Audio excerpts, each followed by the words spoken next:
Hi everybody, how are you guys doing? I know it has been a couple of weeks since my last video. I have been super busy lately with my house purchase. I have great news to tell you guys. That is, I have finally purchased my first residential property and we have already moved in for about a week now. Um, I'm so excited to show you how my house looks like, but unfortunately I can't show you yet because I haven't purchased all the furniture and stuff yet. I want to show you guys my newly purchased house to the best extent possible. So please subscribe to my channel if you're new so you can find me next time. In this video, I want to share my thoughts and tips about my house purchase. And next video, I will be explaining steps by steps of how you can purchase your first property. I know that I'm not professional, but I do have experience which can help you guys decide on many aspects of house purchase. So the ask price of my house was 250K. The final purchase price was 285K. Basically, I added another 35K to actually be accepted. You may be thinking that I got scammed or I made a bad decision. If you are someone who works in the real estate field, you should know that the house price right now is crazy hot. Like even garbage houses are sold quickly at a much higher price than years back. This house was pretty hot and lots of people were trying to get it. Even the neighbors has told me about it. According to my agent, she told me that there was another person who had an offer of the same price that I did, which was 285K. However, I was able to be accepted because I paid full in cash on the paper, but I still do mortgage. I don't suggest you to use my method to get the house you wanted in a very competitive house. Not only it comes with higher chance of getting the house, but also carries some risk.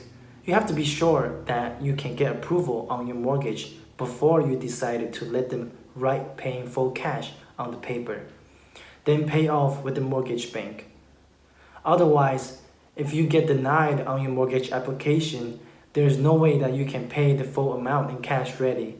So you can only give it up.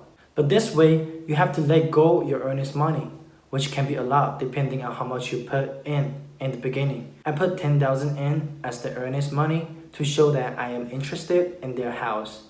I was also scared that my mortgage would not be approved. Then the 10,000 earnest money will be wasted.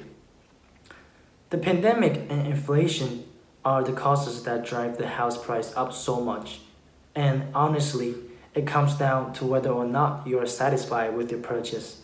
If not, no matter how cheap the property is, you will not be happy, right? Do you guys agree with me? In my case, I am super satisfied with this house. If you ask me, is it worth the price? I will tell you no, okay? It is not. It is definitely not worth the price because the price is not comparable to the normal rate of appreciation. However, I'm still happy with it because this is my first house. You need shelter to live, right? So it doesn't really matter how much you spend on your first property. What matters the most is when you purchased it. I mean, you should purchase your property as soon as possible when you're ready.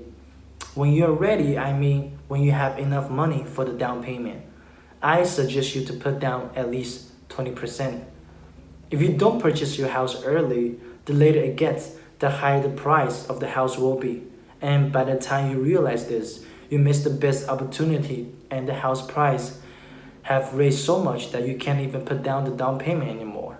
Although I cannot show you the look of my fully renovated house yet, but here are some footages of my house before the purchase, which was taken by my agent. Tell me how you guys think of my house.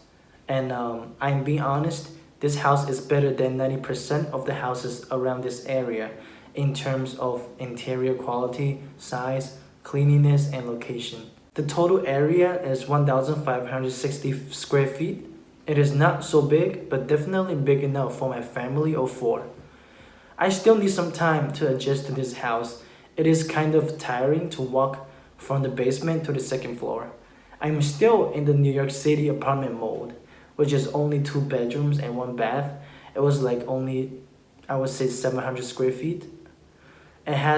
So this house has 3 bedrooms and 2 baths. The house looks pretty new and seems to have been painted by the previous owner, which is nice. However, the floor needs to be changed, and you know old floors tend to make squeaky noises. That's why I decided to put new floors. Let me tell you this, once you buy a house, you will want to buy a second one that is much bigger and better. At least that's how I feel right now. But my next goal is to buy my first car, which I already wrote my plan, and hopefully I can achieve it by the beginning of next year. So stay tuned and make sure you subscribe to my channel. And like I said, you have to purchase a house as early as possible so you won't pay as much extra as I did especially during this time of pandemic. Another thing is that buyers like me don't have the advantage in the real estate.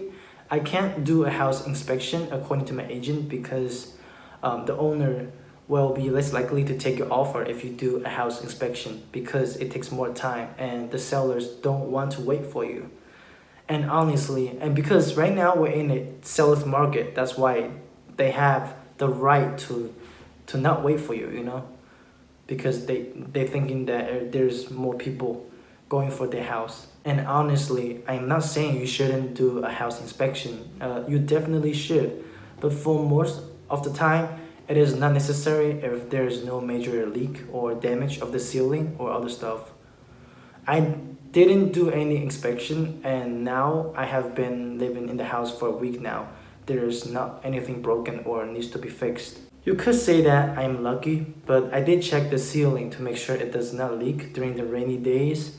And this is a very helpful tip, guys. Like when you check out a house, right, make sure you go visit the house on a rainy day so that you're able to tell whether the ceiling is leaking or not. I also check the pipe in the sink to make sure it is not stuck and the toilets are flushable. Also, make sure the electric breaker, water meter, and gas meter are working.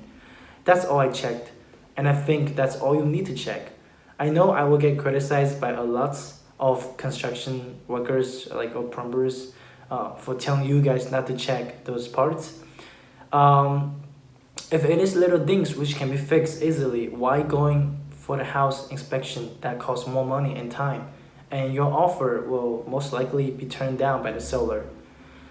That's all for this video, guys. Thank you all for watching. Don't forget, my next video will teach you how to buy a house step by step. So see you guys.